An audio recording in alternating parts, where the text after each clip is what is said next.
Mula Warman Muda, ketemu lagi kita pada hari ini dalam rangkaian podcast series menyambut Hari Anak Nasional. Bersama dengan saya, Hairunisa. Assalamualaikum warahmatullahi wabarakatuh. Senang pada kesempatan hari ini kita masih diberikan kesehatan bersama dua mahasiswa dari Universitas Mula Warman.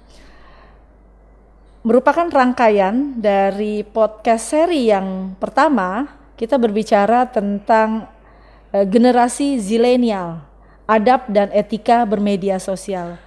Bersama dengan saya pada hari ini kita mengundang dua mahasiswa dari fakultas yang berbeda, tapi dari Universitas Mula Warman. Yang pertama itu adalah Heri Gunawan. Saya bingung nih mau panggilnya Mas atau apa. Heri saja kali ya. Mungkin langsung Heri aja kali ya. Heri Gunawan. Enak.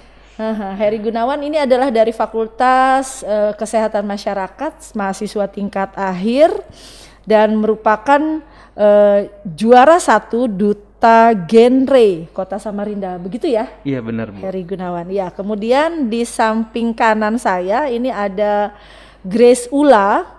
Grace Ula adalah mahasiswa Fakultas Ilmu Sosial dan Ilmu Politik, program studinya Ilmu Komunikasi, benar ya, Grace ya? Dan merupakan juara 2 Duta Bahasa Kaltim Kaltara pada tahun 2021. Dan mereka berdua ini adalah para penggiat media sosial dan mereka adalah dari kalangan generasi zilenial.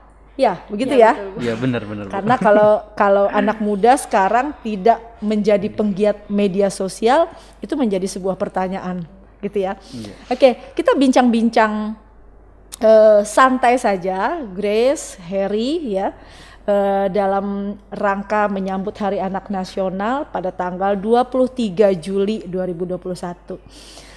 Kita sesuaikan dengan tema kita pada hari ini ya. Adab dan etika bermedia sosial. Yang ingin Ibu tanyakan adalah mungkin ke Grace dulu ya. Di Grace, sering kan menggunakan media sosial, Grace? Sering, Bu. Sering ya. Mungkin pekerjaan ya, akhirnya sekarang menjadi pekerjaan Grace yang utama adalah memang bermainnya dengan medsos. Iya. Ya. Bisa dong dideskripsikan atau dijelaskan bagaimana Grace menyikapi fase yang sekarang ya sebagai anak muda zilenial ketika banyak bersentuhan dengan media sosial. Kalau menurut saya anak muda itu memang sudah sangat identik dengan media sosial karena di mana maksudnya anak muda sekarang tumbuh bersama berkembangnya media sosial itu juga. Jadi kalau anak muda yang nggak main media sosial itu agak jarang gitu ya, Bu. Jadi pasti setiap anak muda yang di sini mungkin sama yang nonton juga itu pasti punya setidaknya satu media sosial, entah itu Instagram, Facebook atau Twitter, itu pasti punya. Jadi menurut saya anak muda itu erat banget dengan media sosial. Jadi pertanyaan ketika mereka tidak bermedia sosial. Sebelum saya ke Heri, kayaknya tidak keberatan kalau kita membuka masker ya, karena bagaimanapun kan kita sebenarnya menjaga protokol kesehatan.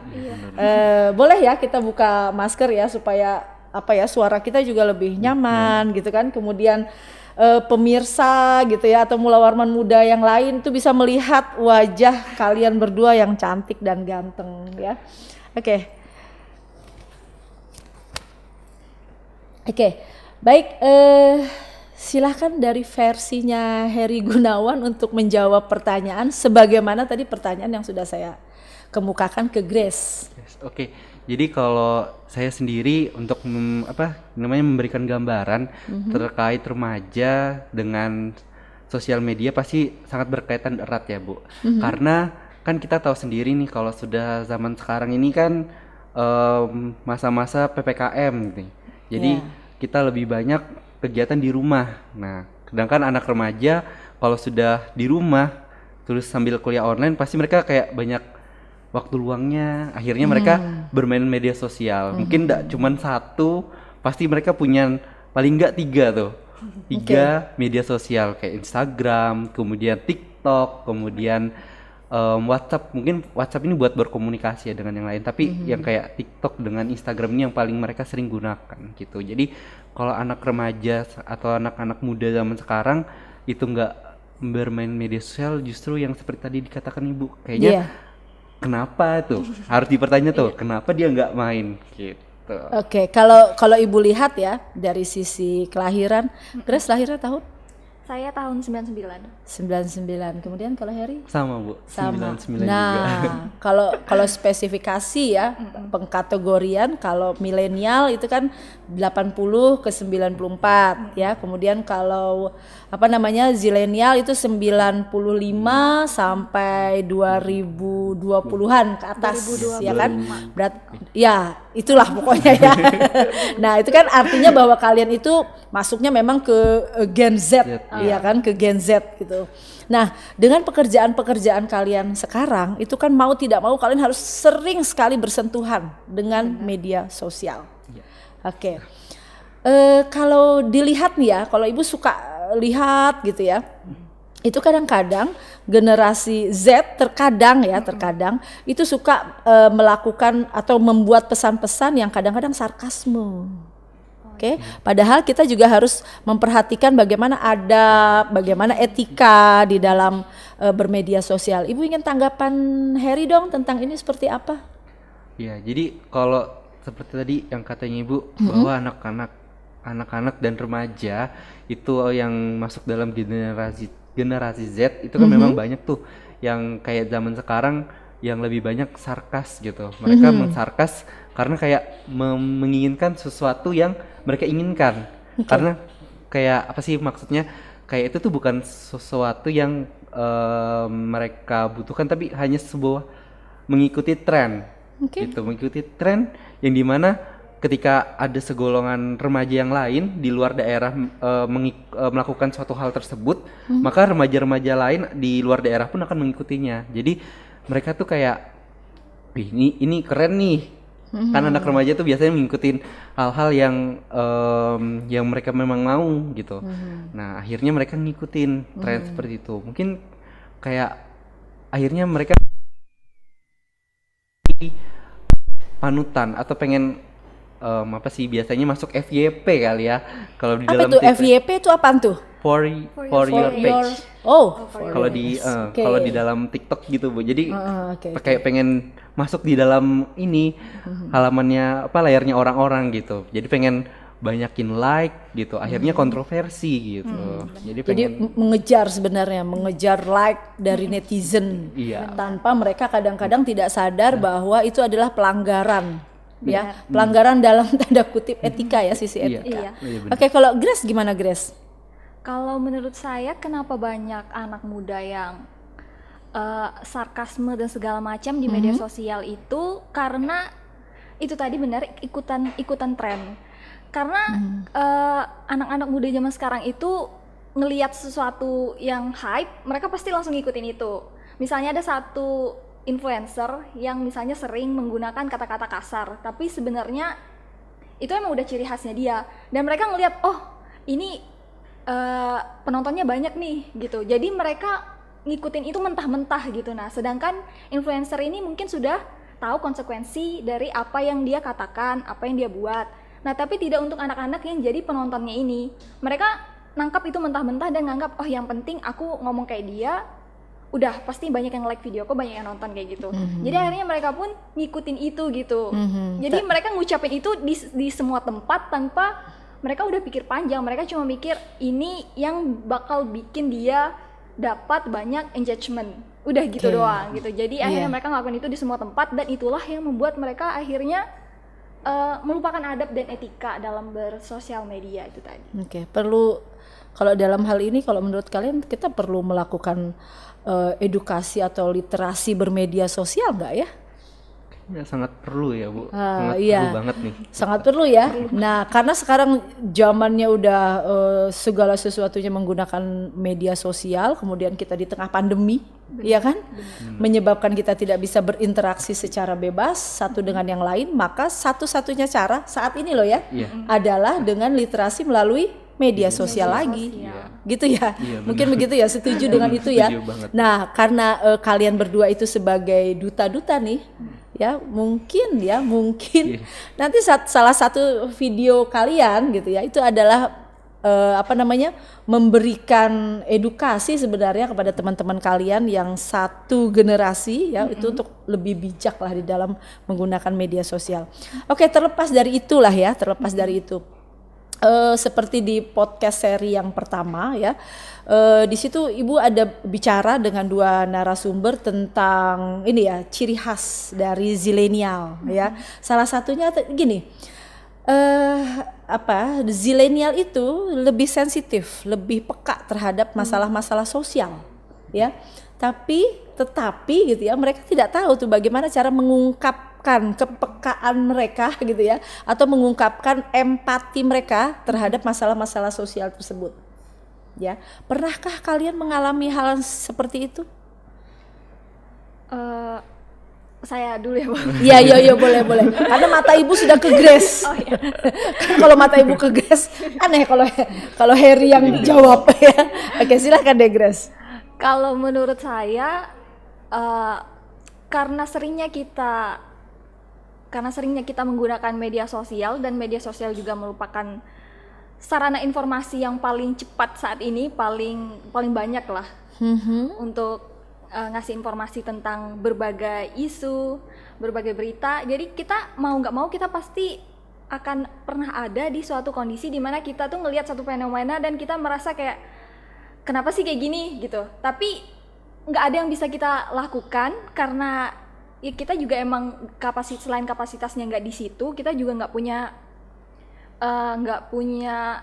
akses untuk ke situ, untuk ke masalah itu secara langsung. Jadi akhirnya kita pun generasi muda saat ini pun akhirnya lebih banyak mengungkapkannya itu ya di media sosial itu tadi. Jadi platform buat mereka ngungkapin apa yang ada di perasaan mereka, entah itu dengan status mereka, bikin status dan segala macam, atau kalau udah menjangkau semua kalangan nih, banyak yang pro atau kontra sama suatu fenomena, bakal muncul trending. Pasti itu biasanya itu sering ada trending itu biasanya udah pasti anak muda, karena anak muda ini pro atau kontra dengan suatu isu, mereka pun akhirnya bersama-sama memunculkan suatu trending, entah itu di Twitter sih Bu paling sering ya. Apa tuh contoh trendingnya tuh Grace? Contoh trending yang katakanlah dia mencuat gitu ya, banyak mencuat tuh apa tuh kira-kira yang dari anak-anak muda tuh? Yang paling kontroversial waktu itu sih waktu Omnibus Law ya Bu. Waktu itu kan sampai ada trending, dan ini agak frontal ya bahasanya, ada trending yang pakai kata binatang. Oh iya, I see. Itu kan sebenarnya adalah luapan emosinya dari orang-orang, dan akhirnya mereka memunculkan trending itu. Dan walaupun sebenarnya trending itu agak frontal dan kurang layak, tapi itu adalah salah satu contoh gimana anak-anak muda, terutama mahasiswa pada saat itu meluapkan emosi mereka pada isu yang terjadi waktu itu. Tapi sebenarnya kalau misalnya tadi Grace tuh ada menyebut tentang status ya. Ibu sebenarnya kok rasanya kalau banyak berstatus, membuat status ya di Instagram, di FB atau di tweet gitu ya, kok rasanya lebay ya? Apa mungkin karena ibu generasi Y ya, sehingga setiap apapun kalau di-statuskan itu rasanya tuh ada yang aneh. Kalau Harry gimana tuh memandang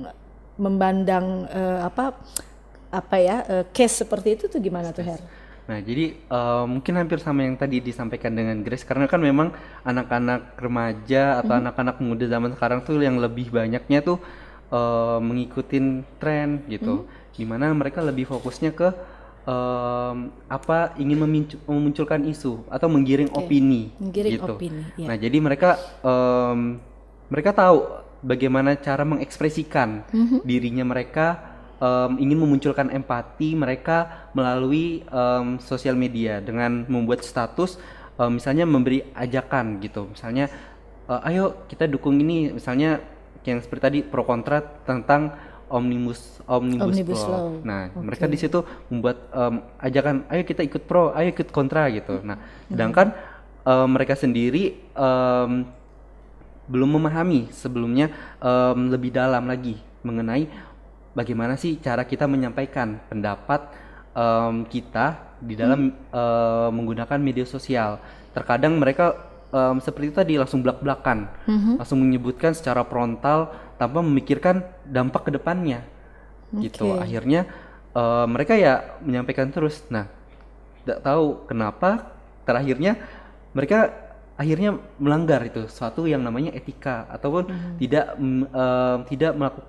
menjalankan adab ketika bermedia sosial, dan akhirnya masuk ke dalam pelanggaran etika ketika bermedia sosial, misalnya UU IT gitu kan. Itu kan juga Undang-undang bisa ITE ya, iya, dalam ITE. undang-undang ITE.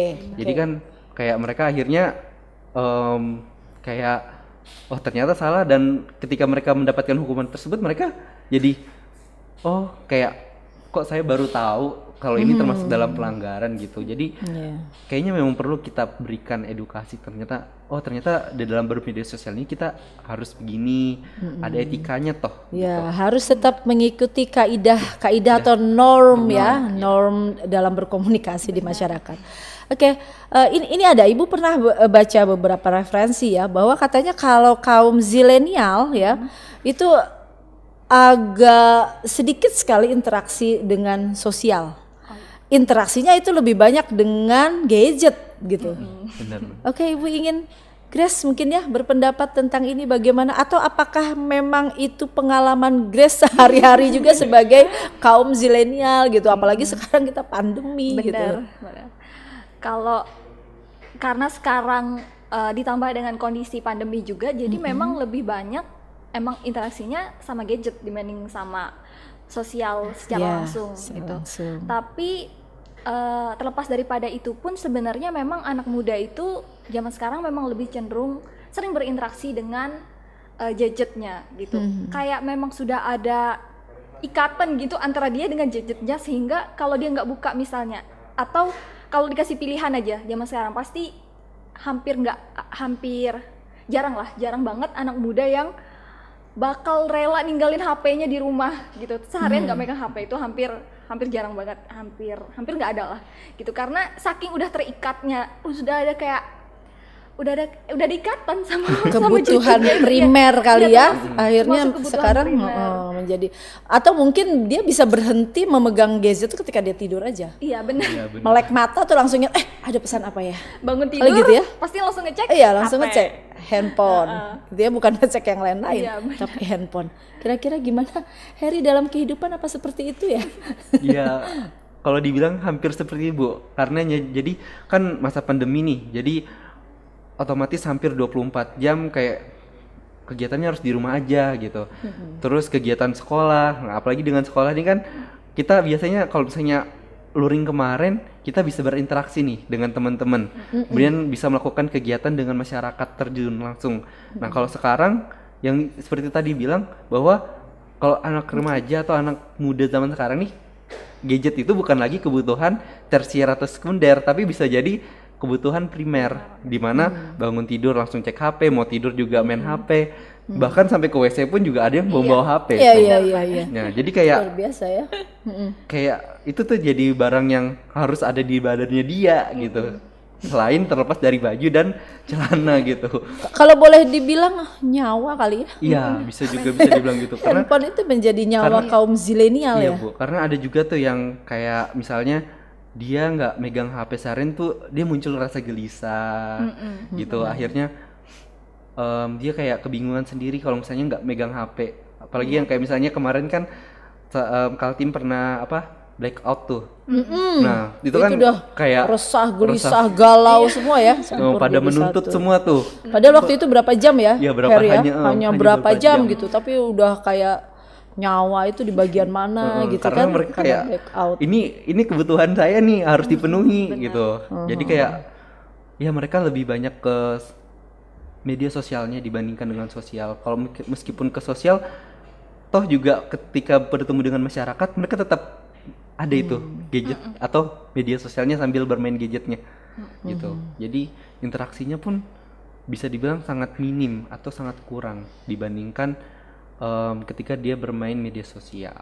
Oke, lebih banyak memang dengan media sosial ya daripada dengan interaksi sosial langsung di masyarakat. Ke Grace nih ya, Grace, ketika menghadapi hal-hal seperti itu, ya, ada tip and trick nggak untuk bisa lebih memekakan gitu ya, mempekakan ya, mempekakan mereka pada kegiatan-kegiatan sosial yang sesungguhnya. Benar. Kalau Ibu menyebut sih bahwa media sosial itu adalah dunia goib ya, bukan virtual, dunia goib. Kita bermain dengan dunia goib. Ini sekarang kita masuk ke dalam dunia nyata gitu. Ada nggak kira-kira tip and trick gitu ya? Kalau ini dari pengalaman saya pribadi setelah 1 tahun lebih ini melewati masa pandemi yang membuat kita terasing dari orang-orang ya Bu.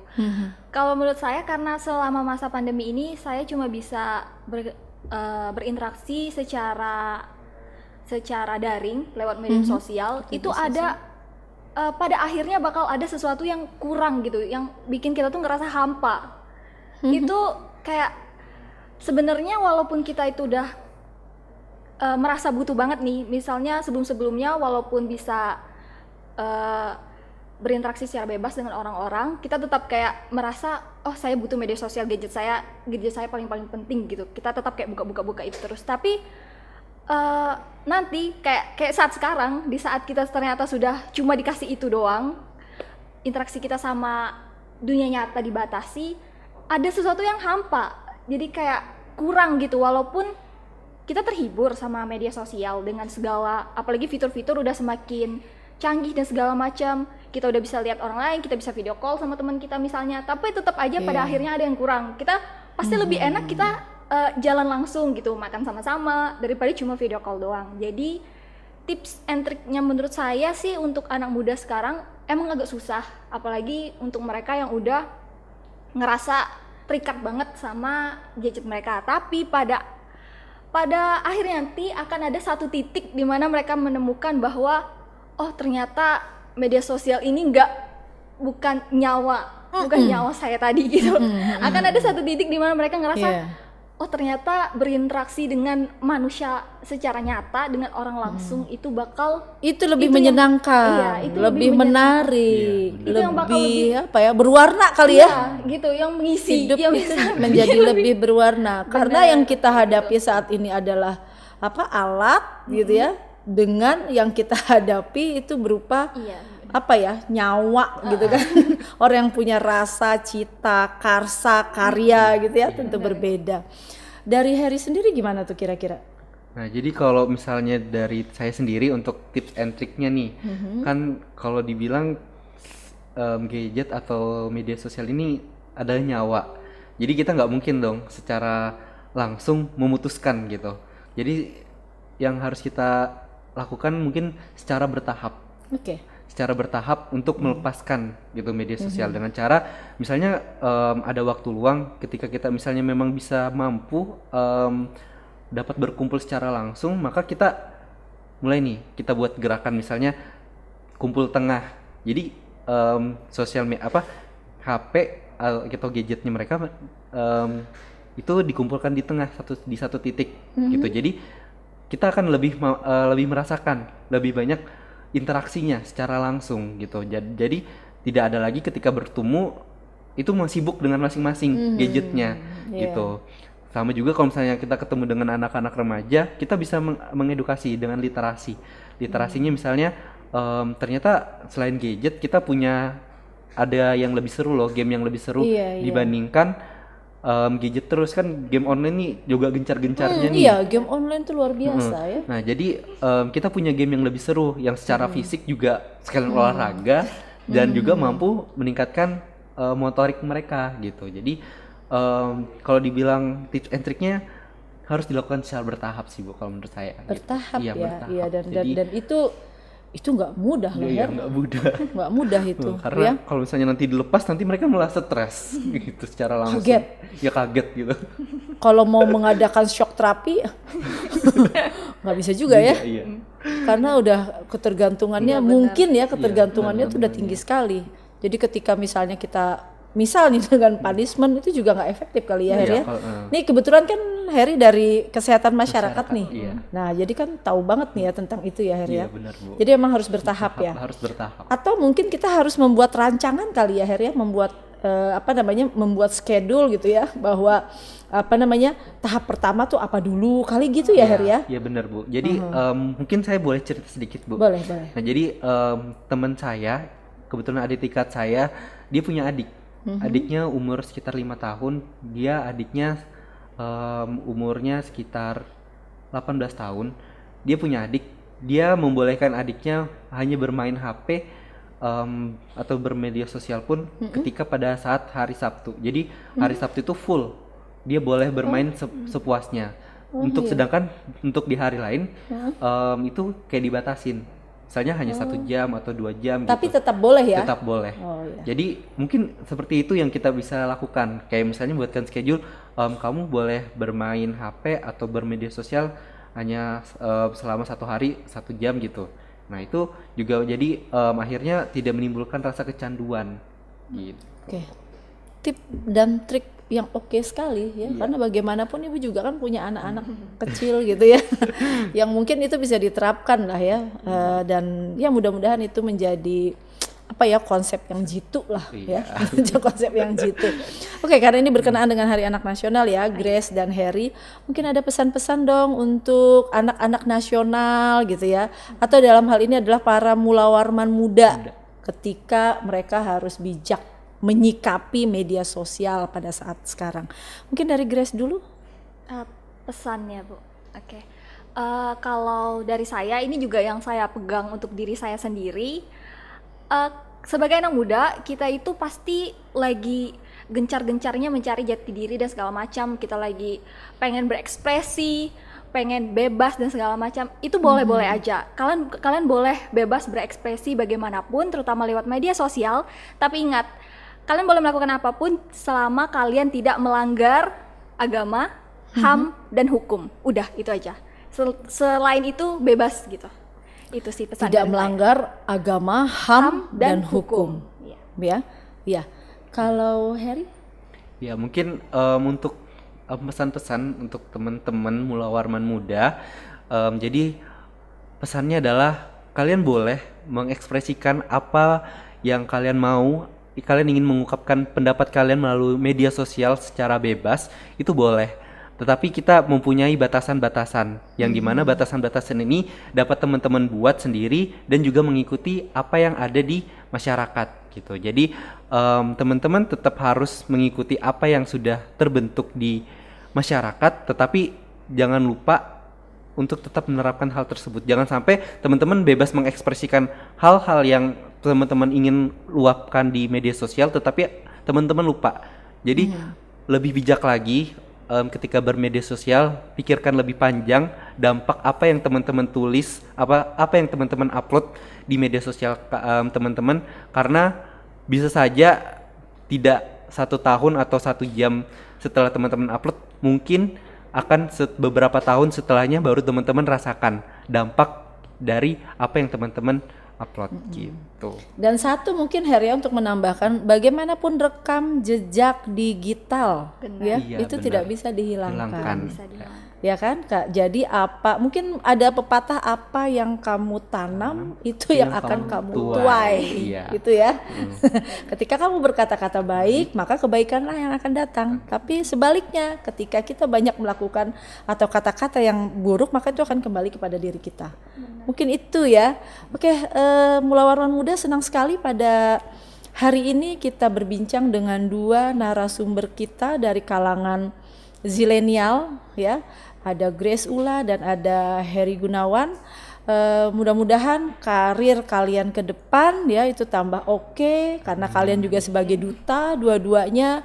Mudah-mudahan kalian juga menjadi panutan, menjadi contoh bagi mulawarman muda yang lain ketika bijak menggunakan media sosial sesuai dengan kompetensi kalian. Kalau Heri kan dari Kesmas, jadi yang banyak disosialisasikan itu adalah tentang A, B, C sampai Z tentang kesehatan masyarakat. Itu juga menliterasi ya masyarakat tentang kesehatan.